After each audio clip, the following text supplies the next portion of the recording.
Good morning, one and all. I am Professor Shreya Trivedi from AKDMC, Jamnagar.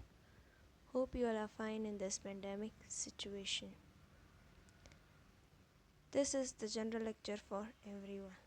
Those who want to learn English, that is in the grammatical form, spoken form, or written form, this is the lecture for them. Previously, we had done many general lectures.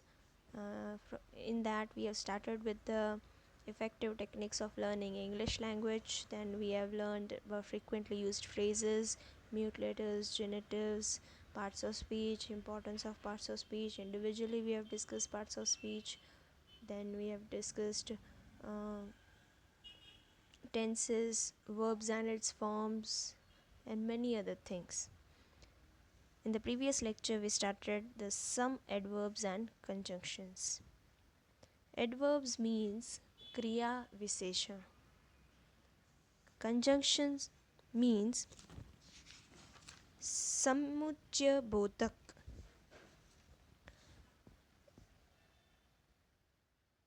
Either or, either જેને આપણે કહીએ છીએ, either ઓર પરસ્પર સંબંધી છે અને વિપરીત કલ્પનાની વચ્ચે ચૂંટણી કરે છે. જ્યારે કોઈ વિપરીત કલ્પનાની ચૂંટણી મીન્સ કંઈ સિલેક્ટ કરવું હોય ત્યારની વાત આ છે. જ્યારે બે એક વચનના કરતા એની સાથે જોડાયેલા હોય તો એક વચનની ક્રિયા હોય છે. જ્યારે બે બહુવચનના કરતા હોય તો ક્રિયા બહુવચન હોય છે. પરંતુ જ્યારે બંને કર્તાઓમાંથી એક વચન અને બીજું વચન ઓર બહુવચન હોય તો ક્રિયા પછીના કર્તાના અનુસાર થતી હોય છે.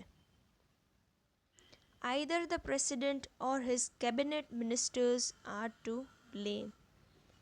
કાં તો રાષ્ટ્રપતિ અથવા એમના મંત્રીમંડળના સદસ્યોનો વાંક છે. Either the doctor or the nurse should be there. કાં તો ડૉક્ટર અથવા નર્સ ત્યાં હોવી જોઈએ. Either the teacher or the students know it. કાં તો શિક્ષક અથવા વિદ્યાર્થીઓને એની જાણ છે. એવી જ રીતના neither nor. Either or સ્વીકારાત્મક વાક્ય બનાવે છે, જ્યારે neither or છે નકારાત્મક.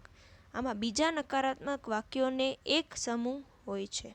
neither nor વાળા વાક્યોમાં કર્તા અને સહાયક ક્રિયાનો ક્રમ બીજા વાક્યોમાં આવીને બદલાઈ જાય છે. Shaguni has neither long hairs nor does he smoke. સગુનીને ન તો લાંબા વાળ છે અને ન તો તે ધૂમ્રપાન કરે છે. નકારાત્મક છે. Neither did he touch it nor did he taste it. ના તો એને અડ્યું કે ના તેણે ચાખ્યું. ઉપરના બંને વાક્યોના બીજા વાક્યોમાં કર્તા અને ક્રિયાનો ક્રમ બદલાઈ ગયો છે. પહેલા સહાયકારક ક્રિયાઓ ડઝ અને ડીડ આવે છે અને ત્યારબાદ કર્તા હી. જ્યાં સહાયક ક્રિયા નથી હોતી ત્યાં આ પરિવર્તન થતું નથી.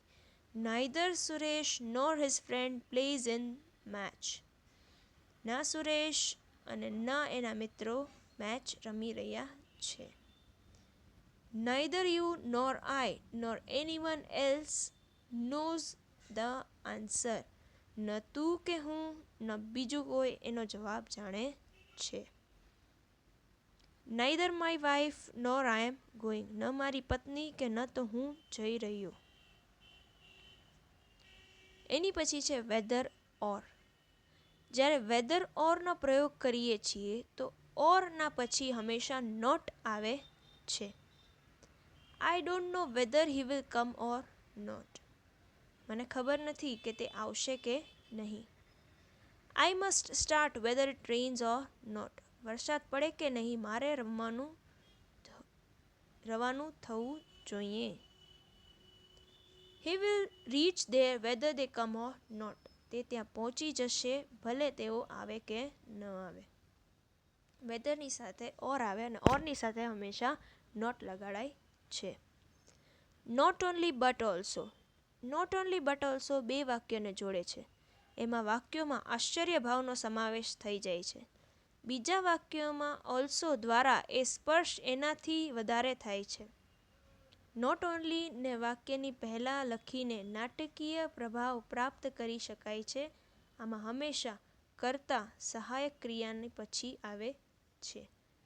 Not only did Rajan insult him but he also slapped him. Ranjan એનું અપમાન જ નથી કર્યું પરંતુ એણે તેને તમાચો માર્યો. He is not only rich but he is also wise. એ ફક્ત ધનવાન જ નથી બુદ્ધિમાન પણ છે. Randhir has been outstanding not only in his games but also he has been so in his studies. Randhir ફક્ત રમતમાં જ આગળ પડતો નથી પરંતુ તે પોતાના ભણવામાં પણ એવો જ છે. Then it is hardly, scarcely. બંને નકારાત્મક શબ્દ છે અને એની જોડે કોઈ પણ નકારાત્મક શબ્દનો પ્રયોગ કરી શકાતો નથી. જ્યારે એ વાક્યની શરૂઆતમાં આવે છે તો સહાય ક્રિયાની કર્તાની પહેલાં આવે છે. બંનેને જોડે when before લગાડે છે. Hardly had I left before it rained. હમણાં જ હું ગયો હતો કે વરસાદ શરૂ થયો. They had scarcely reached the station before the train left. હું હજી સ્ટેશને પહોંચ્યો જ હતો કે ગાડી ઉપડી ગઈ. I can scarcely ignore his views. હું એમના વિચારોનો અનદેખો કરી શકતો નથી. એના પછી છે and so forth and so on etc. etc નો મતલબ પણ અને so forth and the rest and others થાય છે. and so forth વાક્યના અને so on અંતમાં જ્યાં એ બતાવવાનું હોય કે વાક્યમાં આવેલા શબ્દો ઉદાહરણોની સૂચિ સમાપ્ત થઈ ન હોય તો આ શબ્દનો ઉપયોગ કરવામાં આવે છે. વગેરેની સાથે એટલે કે એક્સેટ્રા વગેરેની સાથે નો એન્ડનો પ્રયોગ અશુદ્ધ છે. આ વાક્ય જુઓ. He took his clothes, books, papers and etc. એ વધારે ઓકવર્ડ લાગે. જ્યારે he took his clothes, books, paper etc. આ બરોબર છે. and so on so forth નો પ્રયોગ એક્સેટ્રાની અપેક્ષા વધારે પડતું ઔપચારિક છે અને હંમેશા વાતચીતમાં પ્રયોગ થાય છે. એના પછી છે લેટ અલોન. લેટ અલોન રહેવા દેતા પહેલાં નકારાત્મક શબ્દનો પ્રયોગ કરે છે. I have not even seen her let alone talking. મેં તેને જોયો પણ નથી, વાત કરવાનું તો રહેવા જ દો. એના પછી છે no sooner than, although yet, lest, should rather than, no less than, to. ઉપયુક્ત પરસ્પર પૂરક અને પરસ્પર સંબંધિત એટલે કે કોરિલેટિવ શબ્દ પ્રયોગોના ઉદાહરણ અહીં આપવામાં આવ્યા છે. એને ધ્યાનથી વાંચીને મનન કરો. No sooner did the teacher leave than the students started making the noise. જેવા શિક્ષક ગયા કે વિદ્યાર્થીઓએ શોરબકોર શરૂ કર્યો. Although he is hardworking, yet he is dull. જોકે મહેનતુ છે પરંતુ મંદબુદ્ધિ છે. Work hard lest you should fail. કઠોર પરિશ્રમ કર એવું ન થાય કે તું નપાસ થાય. He is too weak to walk. એ એટલો નબળો છે કે ચાલી નહીં શકે. He would rather starve than beg. એ ભૂખ્યો મરી જશે પણ ભીખ માગશે નહીં. No less a person than the head of the firm has seen him doing it. ફાર્મના પ્રધાન વ્યક્તિએ તેને આવું કરતા જોઈ લીધો છે. આ હતા અમુક એડવર્બ્સ એન્ડ કન્જંક્શન્સ. આઈ હોપ તમને થોડું ઘણું સમજાણું. નેક્સ્ટ લેક્ચરમાં ફરી મળીશું, કંઈક નવી શીખીશું. Till then have a nice day. Be safe, wear the mask regularly, wash your hands, use sanitizers, keep social distancing. Thank you and have a nice day.